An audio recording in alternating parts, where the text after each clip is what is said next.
Welcome to அரசியல் பேட்டை. வணக்கம் sir. Sir Edappadi ஒரு விஷயம் சொல்லியிருக்காரு. மகளிர் உரிமை தொகை அவர் தான் முதல்ல சொன்னதாகவும் 1500 ரூபாய் அப்படின்ட்டு அவர் சொல்லியிருக்காரு. ஆனா யாரோ சில பேர் சொன்னதால நீங்க 1000 ரூபாய்க்காக திமுகவுக்கு ஓட்டு போட்டீங்க அப்படின்ட்டு பேசியிருக்காரு. அது மட்டும் இல்ல, அந்த 1000 ரூபாய் கூட அவர் தான் கஷ்டப்பட்டு போராடி வாங்கி கொடுத்திருக்காரு அப்படின்னு சொல்லியிருக்காரு. அதிமுகவுடைய வாக்குறுதிகள் எல்லாம் எப்படின்னா திமுகவை காப்படிக்கிறது தான். எப்பயுமே பார்த்தீங்கன்னா திமுக தேர்தல் வாக்குறுதிகளை வெளியிட்ட உடனே தான் அதிமுக அவன் 1000 ரூபா கொடுத்துருக்கானா நீ 1500 ரூபா போடு, அவன் அடுப்பு தரானா நீ மிக்சி கிரைண்டர் போடு, இந்த மாதிரி காப்பி தான். ஏன் சார் சொந்தமா அவங்க வாக்குறுதிகள் மக்களுக்கு என்ன தேவை இல்லைங்க.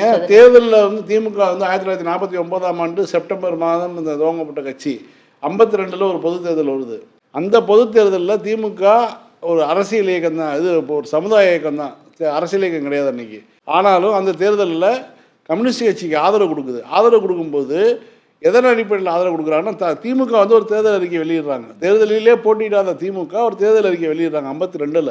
எங்களுடைய கோரிக்கை இதெல்லாம் திராவிட நாடு கோரிக்கை, இதெல்லாம் எங்களுடைய கோரிக்கைன்னு சொல்லி ஒவ்வொரு விதமான கோரிக்கையிலும் வச்சு அந்த அந்த ஒரு 16 18 விதமான கோரிக்கைகளை வைக்கிறாங்க. வச்சு இது எங்களுடைய தேர்தல் அறிக்கையாக முன்வைக்கிறோம், இதை ஆதரிக்கக்கூடிய கட்சிகளுக்கு நாங்கள் ஆதரவு தரோம்னு சொல்கிறாங்க. அன்றைக்கி கம்யூனிஸ்ட் கட்சி ஆதரிக்குது, திமுக கம்யூனிஸ்டுகளை ஆதரிக்கிறாங்க. 52ல் 57ல் திமுகவே அரசியல் களத்துக்கு வந்துட்டாங்க. தேர்தல் வாக்குறுதியை கொடுத்த கட்சி திமுக. தேர்தல் வாக்குறுதியை இந்தியாவிலே முதலாக வெளியிட்ட கட்சி திமுக தான். இந்தியாவிலே இந்திய அரசியல் கட்சிகளிலே வாக்குறுதின்னு ஒரு சிஸ்டம் இருக்குது. பொதுமக்கள்கிட்ட நான் ஆட்சிக்கு வந்தால் இதெல்லாம் நடைமுறைப்படுத்துவோம் அப்படின்னு ஒரு வாக்குறுதியை கொடுத்து அதன் மூலமாக அவர்கள் நம்பிக்கையை பெற்று ஆட்சியை பிடித்து கொடுத்த வாக்குறுதியை நிறைவேற்றிய கட்சி அப்படின்னா திமுக மட்டும்தான். இந்த சிஸ்டத்தையே கொண்டு வந்ததே அப்போ திமுக தான். அவங்கள பார்த்து நீ சொல்கிற நீ நான் 1500 ரூபா சொன்னேன், இவங்க 1000 ரூபா சொன்னாங்கன்னு. திமுக நிறைவேற்றிய இத்தனை ஆண்டு காலமாக திமுக சந்தித்த தேர்தலில் திமுக வெற்றி பெற்றால் செய்ய வேண்டிய முதல் வேலையை கொடுத்த வாக்குறுதிகளுடைய மிக முக்கியமான வாக்குறுதிகளை நிறைவேற்றுவது தான். நம்மளுடைய முதலமைச்சர் பதவியேற்றோன்னு கையெழுத்து போட்டார் இல்லையா, அது மாதிரியான விஷயங்களாக இருக்கட்டும், கலைஞர் கையெழுத்து போட்ட விஷயங்கள் எல்லாமே பார்த்திங்கன்னா உடனடியாக எதெல்லாம் அந்த லோ ஹேங்கிங் ஃப்ரூட்ஸ்னு சொல்லுவாங்க, தாழ கிடக்கக்கூடிய பழங்களை பறித்து மக்களுக்கு கொடுப்பது உடனடியாக செய்ய முடிஞ்ச விஷயம். இப்போ பெண்களுக்கான மகளிர் விடியல் பயணமாக உடனே செய்ய முடியாது. ஏன்னா கையில் ஒரு ஃப்ளீட் இருக்குது, 20,000 பஸ்ஸு கொண்ட ஒரு பெரிய ஒரு ஃப்ளீட் நம்ம வச்சுருக்கோம். அப்போ நம்ம தாராளமாக கொடுக்கலாம், உடனடியாக அறிவிக்கிறாரு. இது மாதிரிலாம் எதெல்லாம் லோ ஹேங்கிங் ஃப்ரூட்ஸாக இருக்கோ அதை பூராமே பறித்து மக்கள் கையில் கொடுத்துட்றாரு. 1000 ரூபா கொடுக்குறதும் போது அது இப்போ கேள்வி வருது, யாருக்கெல்லாம் கொடுக்குறது? அப்போ இப்போ பெண்களுக்கு கொடுக்கணும் அப்படின்னா பெண்கள்லாம் எந்த பெண்கள் கொடுப்பது? வேலைக்கு போகக்கூடிய பெண்கள், அரசு வேலையில் இருக்கக்கூடிய பெண்கள், வருமான வரி கட்டக்கூடிய பெண்கள், பணக்கார குடும்பத்தில் இருக்கக்கூடிய பெண்கள், இவங்களுக்கெல்லாம் அம்மா கொடுக்க முடியும்? கொடுக்க முடியாது இல்லையா? வருமான வரி கட்டக்கூடியவங்க கொடுக்க முடியுமா? முடியாது இல்லையா? அப்போ யாருக்கு கொடுப்பது? உண்மையாலுமே பூ வைக்கக்கூடிய, வீட்டு வேலைக்கு செல்லக்கூடிய, விவசாய கூலிகளாக இருக்கக்கூடிய இந்த மாதிரியான பெண்களுக்கு போய் 1000 ரூபா சேர்ந்தால் தான் சரியாக இருக்கும். அப்போ அதுக்கு ஒரு பட்டியல் தயாரிக்கணும். அப்போ அந்த ஒரு பட்டியல் தயாரிக்கக்கூடிய ஒரு காலத்தை எடுத்துக்கொண்டு அதற்கு பிறகு முதலமைச்சர் அறிவித்து இப்போ கொடுக்குறாரு. அதுலேயும் கிடைக்காதவங்க கொடுத்துக்கிட்டே இருக்காங்க. இப்போயும் 1,30,00,000 பேருக்கு பக்கத்தில் வந்துருச்சு. இதுக்கப்புறம் கூட இத்தனை பெண்கள் தமிழ்நாட்டில் இருக்கிறது 2 கோடி பெண்கள் தாங்க. 2 கோடி பெண்கள் தான் இருக்காங்கன்னு வச்சுக்கோங்க. குடும்ப அட்டைதாரர்னு வச்சுக்கோங்களேன். 2,34,00,000 கார்டு இருக்குது. 1,30,00,000 கார்டுக்கு கொடுத்துட்டாங்க. இது கிட்டத்தட்ட பாதிக்கும் மேற்பட்ட 60 விழுக்காட்டுக்கும் மேற்பட்ட விஷயமாக மாறிடுச்சு. இவ்வளோ பெரிய ஒரு சாதனையை எந்த அரசும் செய்யலை. நீங்கள் கர்நாடகா மாநிலத்தை தமிழ்நாட்டை போய் பார்த்து செஞ்சாங்க காங்கிரஸ் கவர்மெண்ட்டு. அதே மாதிரி பாஜக வெற்றி பெற்ற மாநிலங்கள்லையும் தமிழ்நாடை போலவே திமுகவுடைய வாக்குறுதிகளை அங்கேயும் போய் சொன்னாங்க. சொல்லி தான் வாக்குறுதிகளை கொடுத்து 2020 கொடுத்துருக்காங்க. யாருக்கு கொடுத்துருக்காங்கங்கிறத போய் பார்க்கணும். முதல்ல முக்கியமாக வறுமை கோட்டுக்கு கீழே இருக்கவங்களுக்கு தான் சொல்லி அவங்க கொடுத்துட்ருக்காங்க. இங்கே நம்ம அப்படி கிடையாது. வறுமை கோட்டில் இருந்தாலுமே அவர்களுக்கு தகுதி இருக்குதா? வறுமை கோட்டுக்கு மேலே இருந்தாலுமே அவங்களுக்கு தகுதி இருக்குதா? தகுதியுள்ள பெண்கள்லாம் எப்படி பார்க்குறாங்க? தனியாக வாழக்கூடிய பெண்களாக அவங்களுக்கு உடனடியாக கொடுக்குறது, இந்த மாதிரியான பல விஷயங்களை கிரிட்டீரியா வச்சு கொடுக்குறாங்க. அதான் சொல்லலை, 2,34,00,000 கார்டு இருக்குன்னா 1,30,00,000 கார்டுக்கு வந்துருச்சு. இன்னமும் டெப்டி சிஎம் அறிவிச்சுக்கிட்டே இருக்கார். யாரெல்லாம் இது கிடைக்கலையோ அப்ளை பண்ணுங்கள், திரும்ப நம்ம ஸ்க்ரூட்னி பண்ணி கொடுக்குறோம் அப்படின்னு சொல்லி. ஏன்னா ஒருத்தர் கார் வச்சுருக்காருங்கிற ஒரு காரணத்துக்காக இது பண்ணிடுறாச்சு. கடைசியில் பார்த்தா அவர் ஒரு 80,000 ரூபாய்க்கு ஒரு கார் வாங்கி அவர் அந்த ஊருக்குள்ளே ஓட்டிகிட்டு இருக்காரு, வாடகைக்கு ஓட்டிகிட்டு இருக்காரு. அப்போ இந்த 80,000 ஒரு பெரிய முதலீடு கிடையாது. அப்படி இருக்கும் போது அப்போ அவருக்கு தகுதி இருக்குது. சொந்தமாக வீடு கிடையாதுன்னு கிடையாது, கார் இருந்தால் கிடையாதுங்கிறது ஒரு விதிமுறை. ஆனால் அந்த கார் என்ன மாதிரி காராக இருக்குது? 40,000 50,000 அவங்க வாங்குற ஒரு காரை வச்சுக்கிட்டு நம்ம அதை காரை கணக்கு போட முடியாதுங்கிறதுல வந்து அரசு நீங்கள் வந்து எடுத்திருக்காங்க. இது மாதிரியான பல இதை தாண்டி தாண்டி தாண்டி மீண்டும் மீண்டும் யாருக்கெல்லாம் கொடுக்க முடியுமோ அவங்களெலாம் கொடுத்துக்கிட்டே வராங்க. எடப்பாடி பழனிசாமி 1000 ரூபா திமுக அறிவிச்சோன்னு 1500 அறிவிச்சார்ல, கொடுத்துருப்பாருங்கிறீங்களா? இன்றைக்கி தாலிக்கு தங்கம் திட்டத்தை திமுக நிறுத்திடுச்சுன்னு சொல்கிறாங்கல்ல. எடப்பாடி பழனிசாமி ஆட்சியில் இருந்தார் இல்லையா 48 மாதங்கள். அந்த 48 மாதத்தில் அவர் என்னைக்காவது ஒரு திருமணத்துக்காவது கொடுத்துருக்காரா? எதையுமே கொடுத்து வைக்கல. ஃபார்மை மட்டும் வாங்கி வச்சுட்டாரு. அந்த ஃபார்மை வந்து அரசு ஆராய்ச்சி பண்ணும் பொழுது தான் ஏற்கனவே திருமணமானவர்களுக்கு திருமணம் பண்ணி வச்சு இந்த 1 பவுன் தங்கத்துக்காக இந்த வேலை பார்க்குறாங்க. 1/2 பவுன் தங்கத்துக்காக தாலிக்கு தங்க திட்டமே வந்து ஒரு ஃப்ராடான திட்டம். அதனுடைய உண்மைகளை வந்து பொதுமக்கள் மத்தியில் எடுத்து சொல்லக்கூட எனக்கு சங்கடமாக இருக்குன்னு முதலமைச்சர் சட்டமன்றத்தில் பேசினார். இவங்க கேட்ட தாலிக்கு தங்கத்தில் திட்டத்தை வந்து திமுக நிப்பாட்டின்னு சொன்னாங்க. அதெல்லாம் கிடையாது. இவங்க தங்கமே கொடுக்கல. எடப்பாடி ஆட்சி பண்ண வரைக்கும் 48 மாதத்தில் தங்கமே கொடுக்கல, யாருக்குமே கொடுக்கல. ஃபார்ம் மட்டும் வாங்கி வச்சுக்கிட்டாங்க. அது ஒரு ஏமாற்று வேலையாக அவர் பண்ணிட்டார். அதுக்கப்புறம் விசாரணை பண்ணும்போது பெரும்பாலான மனுக்கள் வந்து போலியான மனுக்கள். யாரெல்லாம் வந்து தகுதி என்னென்ன தகுதி +2 முடிச்சிருக்கணும் தகுதி, அந்த தகுதி கிடையாது. இது மாதிரியான தகுதியே இல்லாதவர்களுக்கான ஒரு பட்டியலை தயாரித்து இவங்க வந்து கொடுத்து வந்து மாட்டிக்கிட்டாங்க. அதை தான் முதலமைச்சர் சொன்னார். அதே மாதிரி தான் வந்து தள்ளுபடி கூட்டுறவுல தள்ளுபடி பண்ணவங்க பார்த்தீங்கன்னா, அதுலேயும் வந்து அன்றைக்கு வந்து கூட்டுறவுத்துறை அமைச்சராக இருந்த திரு ஐ பெரியசாமி அவர்கள் வந்து கண்டுபிடிச்சி அவ்வளோ இது பண்ணாங்க. எல்லாமே ஃப்ராடு. இவங்க பண்ணது எடப்பாடி பழனிசாமியினுடைய ஆட்சி காலத்தில் பண்ணதும் ஃப்ராடு, வாக்குறுதியும் ஃப்ராடு. ஏன் இன்னும் சொல்ல போனால் அவர் ஆட்சிக்கு 2019ஆம் ஆண்டு வந்து பொதுத் தேர்தல் வருது, நாடாளுமன்ற பொதுத் தேர்தல். அப்போ வந்து ஜனவரி மாதமும் பிப்ரவரி மாதமும் வந்து 2 மாதங்களுக்கு தேர்தல் தேதி அறிவிக்க முன்பாக மாதம் 2,500 ஏழைகள் கொடுக்குறோன்னு சொல்லி கொடுத்தார் இல்லையா? அந்த திட்டத்தை ஏன் நிப்பாட்டினார்? நீ 1,500 சொல்கிறீல்ல, 2,500 கொடுக்குறேன்னு சொல்லி கொடுத்தே இல்லை. நீங்கள் ரேஷன் கார்டுக்கு 2,500 கொடுத்தே இல்லை, ஏன் நிப்பாட்டினீங்க? நீ வந்து ஒரு முழுமையான ஒரு பொய் பேசும் இயந்திரமாக வாழும் இயந்திரமாக எடப்பாடி பழனிசாமி இருக்கார். இன்றைக்கி வந்து நான் இவங்க சொன்னதை நம்பிட்டீங்க, அவங்க சொன்னதை நம்பிட்டீங்கன்னா திமுக நாளைக்கு ஆட்சிக்கு வந்தால் இன்னும் இதை விட சிறப்பான திட்டங்களை அறிவிப்பாங்க. அடுத்து வரக்கூடிய தேர்தலில் இன்னும் வந்து நீ நினைத்து பார்க்காத வாக்குறுதிகள் கொடுப்பாங்க. உங்களை பொறுத்த வரைக்கும் என்னென்னா அங்கே பார்த்து அப்படியே ஜெராக்ஸ் இருக்கிறது தான். ஒரு எளிமையான சம்பவம் சொல்கிறேனே, இவங்க எம்ஜிஆர் நூற்றாண்டு விழா வந்துச்சு. எம்ஜிஆர் நூற்றாண்டு விழா வரும்பொழுது 2017 ஒரு புத்தகம் போடுறாங்க, ஒரு மலர் போடுறாங்க, எம்ஜிஆரை பற்றியான ஒரு இது மலர் போடுறாங்க. எம்ஜிஆரை பற்றி மலர் போடும்போது எம்ஜிஆர் வந்து சிறந்த புகைப்பட கலைஞர்னு வருது. அவர் வந்து ஒரு ஃபோட்டோ எடுக்கிற மாதிரி ஒரு ஃபோட்டோ போட்டு எம்ஜிஆர் ஒரு சிறந்த புகைப்பட கலைஞர்னு ஒரு வார்த்தை இருக்குது. உடனே வந்து இவங்க கலைஞருங்கிற வார்த்தையை எங்கேயோ பார்த்துட்டு கலைஞருங்கிற வார்த்தை இருக்குது அப்படின்னோடனே வந்து அந்த பிடிஎஃப்குள்ளே போய் கண்ட்ரோல் எஃப்ஐ போட்டு கலைஞர்னு தேடிருக்காங்க. எங்கெல்லாம் கலைஞர்னு இருக்கோ அந்த இடம் பூரா வந்து கருணாநிதினு மாற்றுறாங்க. கலைஞருங்கிற வார்த்தையே இருக்கக்கூடாது எம்ஜிஆர் புத்தகத்தில் அப்படின்னு சொல்லி 2017 ஜெயலலிதா கூட இல்லை அன்றைக்கி உயிரோட. அன்றைக்கி கலைஞருங்கிற இடத்துல வந்து கருணாநிதினு மாற்றினாங்க. மாற்றி புக்கு வெளியே வருது. என்ன வருதுன்னா எம்ஜிஆர் ஒரு சிறந்த புகைப்பட கருணாநிதினு வருது. இவங்க வந்து காப்பி அடிக்கிற லட்சணம் இப்படி தான். இதை தான் திமுகவுடைய தேர்தல் அறிக்கை இவங்க பண்ணாங்க. ஆனால் எம்ஜிஆர் ஜெயலலிதாவுக்கு எப்படி ஓட்டு போட்டிங்களோ அந்த மாதிரி எனக்கு போடுங்கன்னு வேற அவர் வந்து கேட்டுட்டு அதாங்க மக்கள் இவர் எம்ஜிஆரா அவர் ஜெயலலிதாவா அவங்களுக்கு குறைந்தபட்சம் எம்ஜிஆருக்கு வந்து ஒரு அரசியல் அனுபவம் இருக்குது. அவர் வந்து இருந்திருந்தார். நீங்கள் என்ன பண்ணிட்டு இருந்தீங்க? நீங்கள் வந்து 89லேருந்து இருக்கீங்க. நீங்கள் 89லேருந்து என்னைக்காவது உங்களை பேர் தெரிஞ்சிச்சா?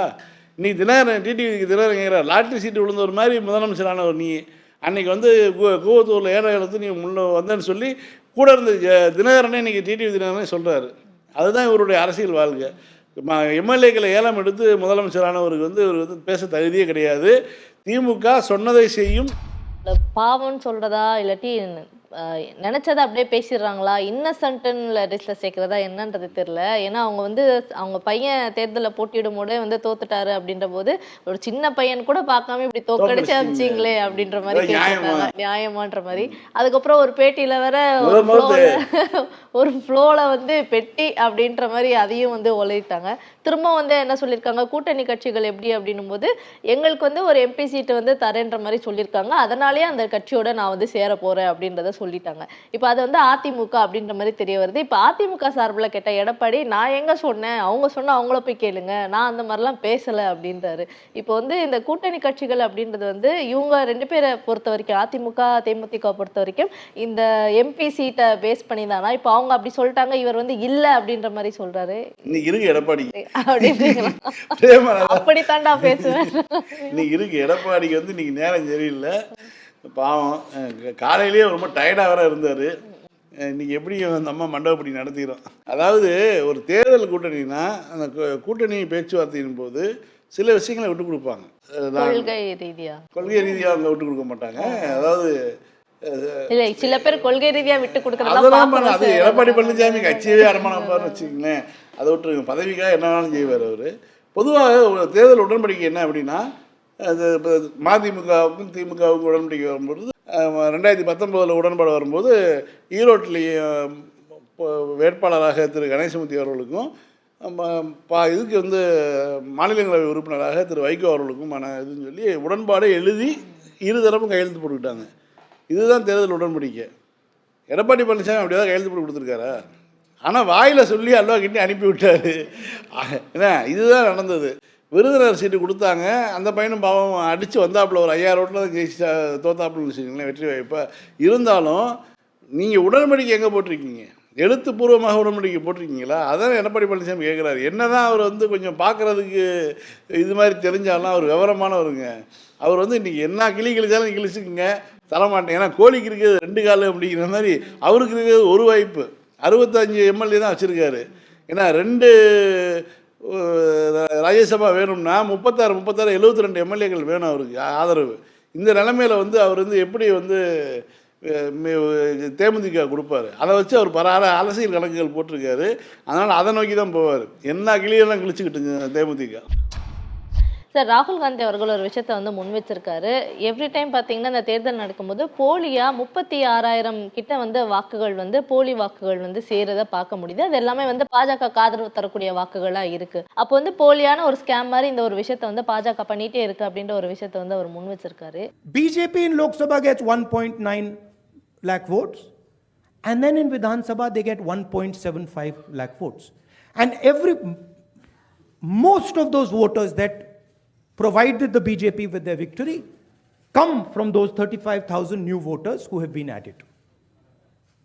And this is not the case in only one constituency.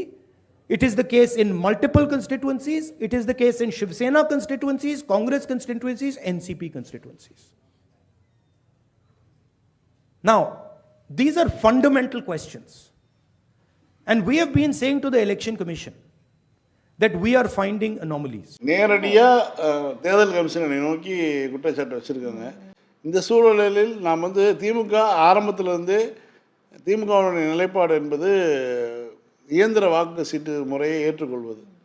ஏன்னா இந்த வாக்குப்பதிவு இயந்திர வாக்குப்பதிவு என்பது அது வந்து ஒரு அனலாக் முறையில் தான் இருக்குது. ஸோ அதை வந்து யாரும் வெளியிலேருந்து இயக்க முடியாது அப்படிங்கிறது தான் திமுகவோட நிலைப்பாடு. ஆனால் பல நாட்களாக இப்போ சம்பவங்களை வந்து ராகுல் காந்தி பட்டியலிடுறார். பல இடங்களில் வந்து என்ன பண்ணுறாங்கன்னா, காங்கிரஸ் தோல்வி விருதுனா 35,000 ஓட்டில் தோக்குது, சிவசேனா தோக்குதுன்னா 35,000 ஓட்டில் தோக்குது. இந்த மாதிரியான தோக்கக்கூடிய எல்லா பகுதியிலையும் போலி வாக்காளர்களுடைய எண்ணிக்கை அதிகமாக இருக்குது அப்படிங்கிறது. அது என்ன ஒரு டேர்ம் வச்சிருக்காங்க சார்? 35,000. அதுதான் சொல்லுவார். அதை தான் அவர் கனெக்ட் பண்ணி பிடிச்சிட்டார். எல்லா மாநிலம் எங்கெல்லாம் காங்கிரஸ் தோக்குதோ, மகாராஷ்டிராவில் தோக்குதாலும் சரி, அல்லது இப்போ உத்தரப்பிரதேசத்தில் தோற்றாலும் சரி, வேறு எந்த மாநிலத்தில் தோல்வி விட்டாலும், அந்த டெல்லியில் தோல்வி விட்டாலும் கூட அது 35,000 வாக்குகள் தான் வித்தியாசமாக வருது. இது வந்து ஒரு நமக்கு வந்து ஒரு சந்தேகத்தை கிளப்புது. தேர்தல் கமிஷன் மீதே எங்களுக்கு வந்து அவநம்பிக்கை இருக்குது அப்படிங்கிற குற்றச்சாட்டு எழுப்பியிருக்காரு. இது வந்து ஜனநாயகத்துக்கு சரியான ஒரு முறை இல்லைன்னு வச்சுக்கோங்க. எந்தெந்த நாடுகளெல்லாம் புரட்சி வந்ததோ, எந்தெந்த நாடுகளெல்லாம் வந்து அதிபர்கள் விரட்டியடிக்கப்பட்டார்களோ, அந்த நாடுகளெல்லாம் அதுக்கு முன்பாக என்ன நடந்ததுன்னா, நீதிமன்றம், தேர்தல் ஆணையம், இந்த மாதிரியான விஷயங்கள், விசாரணை அமைப்புகள், இது எல்லாமே வந்து அந்த அரசுக்கு, ஒன்றிய அரசுக்கோ அந்த எந்த அரசு அதிபர் ஓடி போனாரோ அந்த அதிபருக்கு ஆதரவாக செயல்பட்டுருப்பாங்க. ஒரு கட்டத்தில் வந்து அவர்கள் வந்து மக்கள் மத்தியில் வந்து அம்பலப்படுவாங்க. தேர்தல் ஆணையத்தையும் நம்ப முடியாது, நாலாவது நீதிமன்றத்தையும் நம்ப முடியாது, விசாரணை அமைப்புகளையும் நம்ப முடியாது. அப்படிங்கிற மாதிரி இருக்கும்போது அப்போ யாரை தான் நம்புறது அப்படிங்கிற ஒரு விரக்தி வரும்போது தான் அதிபர்களை வந்து எதிரான புரட்சி வெடிக்கும். இலங்கையில் வெடிக்கிற மாதிரி, மற்ற மாநிலங்களில், மற்ற நாடுகளில் வெடிக்கிற மாதிரி ஒரு புரட்சி வரும். அதற்கான சூழலை இவர்கள் ஏற்படுத்துகிறார்கள் அச்சத்தை தான் வந்து ராகுல் காந்தி சொல்லியிருக்காரு. தேர்தல் ஆணையமே இப்படி இருந்துச்சுன்னா நம்ம யார்கிட்ட போய் கேட்குறது? இப்போ ஒன்றும் இல்லை, சீமான் வழக்கு வந்து நடக்குது. சீமான் வழக்கில் வந்து உச்சநீதிமன்றத்துக்கு போகிறாங்க. உச்சநீதிமன்றத்தில் சீமானோட தரப்பில் என்ன சொல்கிறாங்க, நாங்கள் வந்து out of the court settlement பேசிகிட்டு இருக்கோங்கிறாரு. இவர் வந்து இங்கே வந்து மீசியை முறுக்குறாரு. யார் பேச்சுவார்த்தை பேசுகிறா, நாங்கள்லாம் அப்படி கிடையாது, அந்த பொம்பளை யாருன்னே தெரியாது அப்படின்னு சொல்லி இங்கே பேசுகிறாரு. ஆனால் வந்து ஸ்டே அங்கே வாங்கிட்டு, அதாவது இங்கே உயர்நீதிமன்றம் விசாரணைக்கு உத்தரவிட்டதுக்கு எதிராக ஸ்டே வாங்கிட்டு வந்து இங்கே வந்து சவடால் பேசுகிறாரு. ஆனால் நீதிமன்றத்தில் வந்து என்ன போய் சொல்கிறாரு, நாங்கள் வந்து out of the court settlement பேசிக்கிட்டு இருக்கோம். அப்படின்னா என்ன அர்த்தம்? அப்போ வந்து அந்த நீங்கள் ஒரு உறவை ஏற்றுக்கொள்கிறீங்க, அந்த அம்மாவுடைய குற்றச்சாட்டை ஏற்றுக்கொள்கிறீங்கன்னு தான் அர்த்தம். அப்போ ஒரு உச்சநீதிமன்றத்துக்கு போயுமே வந்து இந்த அளவுக்கு வந்து ஒரு இன்ஃப்ளூயன்ஸ் பண்ண முடியுதுன்னா இப்போ இந்த நாட்டில் வந்து எதை நம்புவது? அதை தான் ராகுல் காந்தி கேட்குறாரு. நீங்கள் வந்து ஒரு எதை வேணாமானாலும் செய்யக்கூடிய அளவில் வந்து தேர்தல் கமிஷன் இருக்குதுன்னா கண்டிப்பாக இதற்கு எதிராக வந்து ஒரு பெரிய அளவில் ஒரு அரசியல் இயக்கத்தை நடத்த வேண்டிய காலகட்டத்தில் இருக்கிறோம். 2029 வரக்கூடிய தேர்தல் என்பது மிக மோசமான ஒரு தேர்தலாக இருக்கும். அதற்கு முன்பாகவே இதெல்லாம் சரி செஞ்சாகணும் அப்படிங்கிறது தான் அவருடைய பாயிண்ட். சார், டைம்ஸ் ஆஃப் இந்தியாவில் வந்து ஒரு விஷயத்தை வந்து வெளியிட்டிருக்காங்க. எல்லா மாநிலங்களுமே எடுத்து வச்சு அந்த எஸ்டிஜி அப்படின்ற ஒரு விஷயத்தை வந்து பார்த்துருக்காங்க. அதில் அவங்க முக்கியமாக ஒரு 5 விஷயங்கள் எடுத்திருக்காங்க. என்ன அப்படின்னா, no poverty, no hunger, quality education ரொம்ப முக்கியம். அதை பற்றின விஷயம் தான் இப்போ வந்து எல்லா இடத்துலையும் போயிட்டுருக்கு. அப்புறம் எக்கனாமி வழியாக குட் ஹெல்த், இந்த மாதிரிலாம் வச்சு பார்த்துருக்காங்க. அதில் வந்து டாப்பில் இருக்கிறது யார் அப்படின்னு பார்த்தா கேரளாவும் தமிழ்நாடு தான். ஸோ ஒவ்வொரு முறையும் வந்து இந்த மாதிரி ஏதாவது ஒரு விஷயம் வந்து பார்க்குறாங்க அப்படின்னும் பொழுது அதில் சிறந்த இடமா வந்து தமிழ்நாடு வந்து வளர்ச்சி அடைஞ்சிட்டே தான் இருக்குது அப்படின்றத பார்க்க முடியுது. கீழெல்லாம் என்ன இருக்குது அப்படின்னா, பாஜக ஆளக்கூடிய அத்தனை மாநிலங்களுமே வந்து கீழே இருந்துட்டு தான் இருக்குது. ஸோ இதெல்லாமே ஒரு நல்ல எக்ஸாம்பிள் தான் இல்லை? இதை பார்த்து கூடவா திருந்த மாட்டாங்க? நேற்று வந்து கரண் தப்பார், நாடறிந்த பத்திரிகையாளர், அவர் வந்து ஜெயலலிதாவை வந்து ஓட விட்டுருக்காரு. பாதி பேட்டியில் எந்திரிச்சிருந்தம்மா வந்து கோச்சிட்டு போயிடுச்சு. மோடியை தண்ணி குடிக்க விட்டுருக்காரு. 5-6 கிளாஸ் தண்ணி குடிச்சார் மோடியை. அப்படியேப்பட்ட கரண் தப்பார் நேற்றைக்கு வந்து பிடிஆர்கிட்ட ஒரு பேட்டி எடுத்தார். பிடிஆர் வந்து கரண் தப்பாரை வந்து ரோஸ்ட் பண்ணி விட்டார், கிரில் பண்ணி விட்டார். அதாவது கரண் தப்பார் கேட்குறாரு, ஏன் நீங்கள் வந்து 3 மொழியில் கற்றுக்கொள்ள மாட்டேங்க, மறுக்கிறீங்க அப்படிங்கிற மாதிரி ஒரு கேள்வி கேட்கும்போது பிடிஆர் வந்து அழகாக பேசுகிறாரு. அவர் பேசக்கூடிய ஆங்கிலமே பொதுவாக புரிகிற மாதிரி தான் தமிழர்களுக்கு புரியும்னு வச்சுக்கலாம். ஏன்னா இருமொழி கொள்கையை ஒழுங்காக படிக்கக்கூடிய மாநிலம்னு வச்சுக்கோங்க. நீங்கள் வந்து எந்த மாநிலத்தில் மும்மொழி பேசக்கூடிய மாநிலத்தில் 3வது மொழி பேசப்படுது? எந்த உத்தரப்பிரதேசத்தில் பேசுகிறீங்களா, உத்தரப்பிரதேசத்தில் ஆங்கிலம் பேசுகிறீங்களா, பீகாரில் பேசுகிறீங்களா, ராஜஸ்தானில் பேசுகிறீங்களா, எந்த மாநிலத்தில் நீங்கள் மும்மொழி கற்று தேர்ச்சி பெற்று மும்மொழியும் பேசக்கூடிய எழுதக்கூடிய ஆற்றலோடு இருக்கீங்க அப்படிங்கிற ஒரு கேள்வி கேட்குறாரு. இந்த மாதிரியான ஒரு விஷயத்தில் வந்து நம்ம வந்து துணிச்சலாக பேச முடியுது பார்த்தீங்களா? இன்றைக்கி வந்து நீங்கள் பட்டியல் போடுறாங்க, ஒரு அந்த யூஎன் சொல்லக்கூடிய உணவு பட்டியலாக இருக்கட்டும், எல்லா வகையிலையும் வந்து தமிழ்நாடும் கேரளா ஒரே பாயிண்ட் 88.2 இருக்குது. அல்ஃபபெட்டிக்கல் படி கேரளா முன்னாடி வருது தவிர வந்து மற்றபடி தமிழ்நாடும் தான் முதல்ல இருக்கணும். அந்தளவுக்கு கேரளா ஒரு சின்ன மாநிலம், தமிழ்நாடு ஒரு பெரிய மாநிலம். ஒரு பெரிய மாநிலம் இவ்வளோ சிறந்து விளங்குதுங்கிறது அந்த மாநிலத்துக்கு வந்து நீங்கள் பாடம் எடுக்கிறாங்க பார்த்தீங்களா, அவர்கள் தான் முட்டாள்கள். தமிழ்நாட்டுக்கு இப்போ இந்த நம்மளுடைய முதலமைச்சர் பார்த்திங்கன்னா ஒரு வாரமாக ஃபயராக இருக்கார். ட்விட்டரில் போய்ட்டு அட்டி பொழகிறாரு, சோசியல் மீடியாவில் வந்து. அதாவது நம்ம வந்து எப்பயுமே தமிழ்நாடு டிஃபென்ஸ் தான் ஆடிட்டு இருப்போம். முதலமைச்சர் வந்து அடிக்கிற அடி பார்த்தீங்கன்னா இன்னைக்கு வந்து அவர்கள் என்ன ஓடி ஒளிறாங்க, என்ன பதில் சொல்ல தெரியாமல். இல்லை தமிழிசை வேற 3 மொழியில் வாழ்த்து சொல்ல அவங்களும் வாங்கி கட்டிக்கிட்டாங்க. அது வந்து மும்மொழியில் வாழ்த்து சொல்கிறாங்களாம். அப்போ வந்து முதலமைச்சர் ரொம்ப அழகாக அந்த பாலை 6க்கு அனுப்பி விட்டார். நீ என்ன பால் போட்டாலும் அந்த பாலை 6 அடிக்கிற மூடில் தான் இருக்காருங்கிற மாதிரி அவர் வந்து மும்மொழி சொன்னோன்னே பார்த்தீங்களா, தங்கச்சி வந்து தமிழிசை சகோதரி அப்போ எனக்கு மும்மொழியில் வாழ்த்து சொன்னாங்க. வேலை விஷயமாக தான் போனாங்க. அவங்க வந்து தெலுங்கு கற்றுக்கிட்டுலாம் போல, தலையெழுத்தேன்னு மாற்றி விட்டாங்க. போன இடத்துல வந்து பார்த்திங்கன்னா அந்த அம்மா தெலுங்கு கற்றுக்கிட்டாங்க. இவ்வளோ தான் வந்து ஒரு மொழியை கற்றுக்கொள்வது என்பது ரொம்ப சுலபம். இந்த அம்மா போய் 1 வருஷம் 2 வருஷத்துலேயே கற்றுக்கிட்டாங்களே, இதுக்காக எங்கள் பிள்ளைகளை போட்டு பாலாக படுத்துறீங்க அப்படின்னு சொல்லி எல்லா பாடியும் 6 அடிச்சிட்ருக்காரு. இதுதான் இப்போ நீங்கள் வந்து டேட்டா ஸ்பீக்ஸுங்க. எல்லா வகையிலையுமே வந்து நீங்கள் வந்து தமிழ்நாடை வந்து நீங்கள் வந்து பேசும் பொழுதோ, தமிழ்நாடு இப்படி இருக்கணும் அப்படி இருக்கணும், அந்த ஸ்டெப்பில் டான்ஸ் ஆடினா நல்லா இருக்குங்கிறதெல்லாம் தமிழ்நாட்டுக்கு சொல்லித்தர தேவையில்லை. நாம் வந்து சிறந்து விளங்குகிறோம், எல்லா வகையிலும் சிறந்து விளங்குகிறோம், நாம் நம்மை பாதுகாத்து கொள்கிறோம். இன்றைக்கி வந்து ஒரு முதலமைச்சர் வந்து 3 இதை ஃபோட்டோவை போட்டிருக்காரு. ஒரு பையன் வந்து தன்னுடைய தாய் இறந்து போயிடுச்சு, இதய நோயால் பாதிக்கப்பட்டிருந்த தாய் வந்து இறந்து போயிட்டாங்க. தாயினுடைய பிணத்தில் காலில் விழுந்து கும்பிட்டுட்டு இன்றைக்கி வந்து எக்ஸாம் போகிறான். வேறு எந்த மாநிலத்தில் எந்த உலகத்தில் இப்படி ஒரு காட்சி இருக்குமா? பரீட்சை எழுத போகிறாங்க. பெத்த தாய்ங்க +2 படிக்கிற பையன், ஓரளவுக்கு முதிர்ச்சியான 30-35 வயசு பையனாக ஆள்னா கூட பரவாயில்ல. +2 படிக்கிற பையன், 17 வயது பையனுக்கு என்ன குழந்தை தான் கணக்குப்படி, ஜூன்வெளி. அந்த மாதிரி ஒரு பையனை போயிட்டு பெற்ற தாய் வந்து இறந்து கிடக்குது, கால் விழுந்துட்டு நான் வந்து போயிட்டு வரேன்னு சொல்லிட்டு போகிறான், போய் எக்ஸாம் எழுதிட்டு வரான். இப்படி இருக்குது வந்து நிலைமை, தமிழ்நாட்டினுடைய நிலைமை. நேற்றைக்கு நம்ம வந்து செய்திகளை பார்த்தோம், ஒரு குழந்தைய வந்து ஒரு பெண் குழந்தைய பெற்றோர் தாயும் தகப்பனும் வந்து பரீட்சை வந்து உட்கார வைக்கிறாங்க. ஒரு மென்பொருளில் வந்து ஒரு பையன் வந்து பரீட்சை எழுதுகிறான். தமிழ்நாடு இப்படி தான் இருக்கும். இதுதான் நாங்கள் வந்து எப்பாடுபட்டாலும் கல்வியை வந்து கைவிட மாட்டோம். கல்வி அதே மாதிரி வளர்ச்சி திட்டங்களை கைவிட மாட்டோம். எதை வேணாலும் இழப்போம். நீங்கள் தரக்கூடிய எதை இழந்தாலும் நாங்கள் வந்து வளர்ச்சி திட்டங்களை மக்களுக்கு நல்லது செய்கிறத வந்து தவிர்க்க மாட்டோம். இதுதான் வந்து தமிழ்நாட்டினுடைய பாணி. நாங்கள் வந்து இந்தியாவிலே சிறந்து தான் விளங்குகிறோம். எங்களுக்கு பாடம் எடுக்க எவனுக்கும் தகுதி இல்லை. இதுதான் வந்து அந்த டேட்டா கொடுக்கக்கூடிய ஒரு செய்தி. ஸோ உத்தரப்பிரதேசத்தில் அந்த சட்டமன்றத்துடைய அவைத்தலைவர் வந்து அங்கே இருக்க எம்எல்ஏ கிட்டலாம் ஒரு உத்தரவு போட்டிருக்காரு. ரெக்வஸ்ட் கூட இல்லை, ஒரு உத்தரவு. எல்லா மாநிலத்துடைய சட்டப்பேரில் வேற வேற உத்தரவுலாம் போட்டு பார்த்துருப்போம். இங்கே என்ன சொல்லியிருக்காங்கன்னா, இனிமேல் எம்எல்ஏக்கள் யாருமே வந்து சட்டமன்றத்துக்குள்ளே உள்ளே வரும்போது இந்த பான் மசாலாவை போட்டு சாப்பிட்டு துப்பக்கூடாது அப்படின்ற ஒரு அறிவிப்பை வந்து கொடுத்துருக்காருன்னா, அப்போ உள்ளே இருக்க ஒவ்வொருத்தருமே வந்து சட்டமன்றத்துக்குள்ளே எப்படி இயங்கியிருக்காங்க அப்படின்ட்டு ஒரு வீடியோவே அவரே பாவம் சார், அவைத்தலைவர் அவரே இறங்கி போய் பார்த்துட்டு என்ன இப்படி பண்ணி வச்சிருக்கீங்கன்ட்டு உடனே ஆளுங்களை கூப்பிட்டு கிளியர் பண்ற அந்த வீடியோக்கெல்லாம் பார்க்குறோம். என்ன இது இல்லை, இதை வந்து சொன்னோம்னா வந்து இதெல்லாம் வந்து ஒரு சீனோஃபோபியா அப்படி இப்படிலாம் சொல்கிறாங்க. இது வந்து நீங்கள் வந்து இப்படிலாம் வந்து ஒரு கலாச்சாரத்தை வந்து கேவலப்படுத்துறீங்க, பான் மசாலா போடுறது கலாச்சாரம் அப்படின்னு சொல்லிலாம் பேசுகிறாங்க. நமக்கே இதாக இருக்குது, அதிர்ச்சியாக இருக்குது. எதுக்கு முதல்ல கலாச்சாரம்? அதாவது பொதுவெளியில் அடுத்த பெரியார் தான் சொல்லுவார், ஒழுக்கம் என்பது என்ன அப்படின்னா, அவரை பொறுத்த வரைக்கும் வந்து உன்னிடம் பிறர் எப்படி நடந்து கொள்ள வேண்டும் என்று நீ விரும்புகிறாயோ அது போலவே நீ வந்து அடுத்தவர்கள் நடந்து கொள்வதுதான் ஒழுக்கங்கிறது. பிரபலமான ஒரு ஜோக் சொல்லுவாங்க. தேட்டரில் 2 பேர் சினிமா பார்த்துட்டு இருக்காங்க, வெத்தலை போட்டிருக்காங்க. ஐயோ இந்த வெத்தலை வச்சு எவ்வளோ துப்புனா வந்து கண்டுபிடிச்சிருவாங்களே, சத்தம் போடுவாங்களே அப்படின்னு சட்டப்பையில் துப்பிக்க. எப்படியா சொல்கிற அப்படின்னு. இல்லை, நான் இவ்வளோ நேரம் ஏன் சட்டப்பையில் தான் துப்பி வச்சுருக்கேன்னு ஒரு கதை சொல்லுவாங்க. அது மாதிரி ரொம்ப சாதாரணமாக வந்து இவங்க வந்து ஒரு சட்டசபையை, ஒரு நாட்டினுடைய சட்டசபைக்கான மாண்பு அது என்னங்கிறதுலாம் தெரியாமல் சபாநாயகருக்கு அவைத்தலைவருக்கு வந்து இதான் வேலையா? அவர் வந்து பார்த்து வேதனையோடு சொல்கிறார், இப்படிலாம் பண்ணாதீங்க அப்படின்னு சொல்லி. அதுவும் உள்ள நுழையிற படிக்கட்டிலே உள்ளே நுழையும் போதே புளிச்சுன்னு துப்பிட்டு தான் உள்ள கிளம்பியிருக்காங்க. அந்த லட்சணத்தில் தான் அவங்க ஜனநாயகத்தை வந்து அவங்க வந்து மதிக்கிறாங்க. இன்னொன்று சொல்லியிருக்காரு சார், யார் வந்து துப்புனீங்களோ வந்து நான் தான் அப்படின்றத வந்து ஒத்துக்கோங்க அப்படின்ற மாதிரி. அப்படின்னா ஒட்டுமொத்த சட்டசபையும் கைது இருக்கும். இதுதான் உண்மை.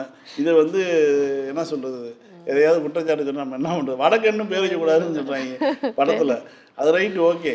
அந்த இருக்கக்கூடிய மக்களுக்கு குறைந்தபட்ச விஷயத்தை கற்றுக் கொடுக்கறது இருக்கு இல்லையா, அது ரொம்ப முக்கியம். இப்போ நம்ம நாட்டில் வந்து ஜனத்தொகை அதிகம், அப்போ வந்து வரிசையில் நிற்க மாட்டாங்க. இது போன்ற சிக்கல்கள்லாம் இங்கே இருக்குதுன்னு வச்சுக்கோங்க. ஆனால் பழக பழக என்ன ஆகும் அப்படிங்கிறது தான் ரொம்ப முக்கியம். இப்போ நீங்கள் வந்து ட்ரெயினில், இப்போ நம்ம சென்னையில் மெட்ரோ ரயில் வருது. மெட்ரோ ரயிலில் ஆரம்பத்தில் வந்து ரொம்ப குறைவான நாட்கள் போயிட்டு இருந்தாங்க, இன்றைக்கி வந்து அதிகமாக போகிறாங்க. ஆனாலும் பார்த்தீங்கன்னா அந்த கரெக்டாக அந்த ட்ரெயின் வந்து 15 செகண்ட் எனக்கு நிற்குதுன்னா அந்த 15 செகண்டில் இறங்க ஏற கற்றுக்கொள்கிறார்கள். இது வந்து நடந்துகிட்டு இருக்குது. இந்த மாதிரியான விஷயங்களில் எவ்வளோ விஷயங்களை நம்ம வந்து திருத்திக்கிறோம். நம்ம வந்து மற்ற நாடுகள் பார்த்திங்கன்னா, வெள்ளைக்காரர்கள் ஆளாத மற்ற நாடுகள்லாம் பார்த்திங்கன்னா ரொம்ப பொது ஒழுக்கம் ரொம்ப இருக்கும். நீங்கள் ஐரோப்பியர்கள் ஆட்சி பண்ண மற்ற நாடுகளை பார்த்தோம்னா, இந்த காமன்வெல்த் நாடுகள் இல்லாத நாடுகளை பார்த்திங்கன்னா பொது ஒழுக்கம் ரொம்ப அதிகமாக இருக்கும். அந்த ஒரு ஒழுங்கு இருக்கும், எல்லாமே இருக்கும். ஏன் வந்து வெள்ளைக்காரர்கள் வந்து பெருசாக அவங்க வந்து திருத்த முற்படலை.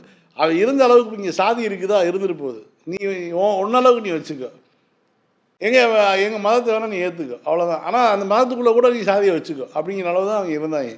அதனால தான் இது போன்ற விஷயங்கள்லாம் நடக்குதுங்கிறத நம்ம புரிஞ்சுக்க முடியுது.